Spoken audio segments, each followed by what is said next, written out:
നിങ്ങൾ എവിടെയെങ്കിലും പോകുന്ന വഴിക്ക് ഇതേപോലെ ഒരു USB കേബിൾ കളഞ്ഞ് കിട്ടി കഴിഞ്ഞാൽ നിങ്ങൾ എന്ത് ചെയ്യും? സ്വാഭാവികമായിട്ടും കൊണ്ടുവന്നിട്ട് നിങ്ങളുടെ ഫോൺ ചാർജ് ചെയ്യാനും അതുപോലെ തന്നെ കമ്പ്യൂട്ടർ കണക്ട് ചെയ്ത് ഡാറ്റ ട്രാൻസ്ഫർ ചെയ്യാൻ വേണ്ടി ഉപയോഗിക്കും. എന്നാൽ ഇനി മുതൽ അങ്ങനെ ചെയ്യരുത്. ഇപ്പോൾ എൻ്റെ ഇരിക്കുന്ന ഈ ഒരു ഐറ്റം കണ്ടു കഴിഞ്ഞാൽ നിങ്ങൾക്കൊരു USB കേബിളായിട്ട് തോന്നും. പക്ഷേ എനിക്കതൊരു USB കേബിൾ അല്ല. ഇതാണ് bad USB key stroke injector. ഇതൊരു നോർമൽ USB കേബിളാണെന്ന് വിചാരിച്ചിട്ട് നിങ്ങൾ കമ്പ്യൂട്ടർ കണക്ട് ചെയ്ത് കഴിഞ്ഞാൽ എന്ത് സംഭവിക്കാൻ പോണെന്ന് കാണിച്ചു തരാം.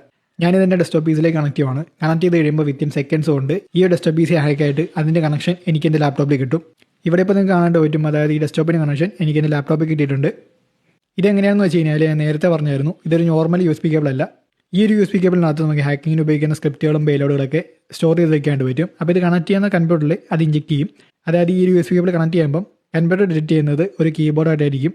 അങ്ങനെ ഇതിൽ സ്റ്റോർ വെച്ചിട്ടുള്ള ഹാക്കിങ്ങിന് ഉപയോഗിക്കുന്ന സ്ക്രിപ്റ്റുകളും പേലോഡുകളൊക്കെ ഈ ഒരു USB കേബിൾ കണക്ട് ചെയ്യുന്ന കമ്പ്യൂട്ടറിലേക്ക് ഇഞ്ചെക്ട് ചെയ്ത് ആ ഒരു കമ്പ്യൂട്ടറിൻ്റെ ആക്സസ് ഹാക്കറിൻ്റെ കയ്യിലിരിക്കും. ഈ ഒരു കേബിൾ കൊണ്ട് ഹാക്ക് ചെയ്യാൻ മാത്രമല്ല സെയിം ടൈം തന്നെ നിങ്ങൾ ഡിവൈസും ചാർജ് ചെയ്യാണ്ട് പറ്റും. അപ്പോൾ ഇതുപോലെ പെൻഡ്രൈവോ അല്ലെങ്കിൽ USB കേബിൾ കളഞ്ഞിട്ടുവാണെന്നുണ്ടെങ്കിൽ നിങ്ങളുടെ കമ്പ്യൂട്ടർ കണക്ട് ചെയ്ത് നോക്കരുത്. ഇങ്ങനെ ഒരു പോസിബിലിറ്റി ഉള്ള കാര്യം കൂടി നിങ്ങൾ ഓർത്ത് വയ്ക്കുക. അപ്പോൾ ഞാൻ പറഞ്ഞു വന്നത് എന്താണെന്ന് വെച്ച് കഴിഞ്ഞാൽ നിങ്ങൾ വിചാരിക്കാത്ത രീതിയിലായിരിക്കും ഹാക്കേഴ്സ് അവരുടെ ഹാക്കിംഗ് കാരറ്റിനെ ബിൽഡ് ചെയ്യുന്നത്.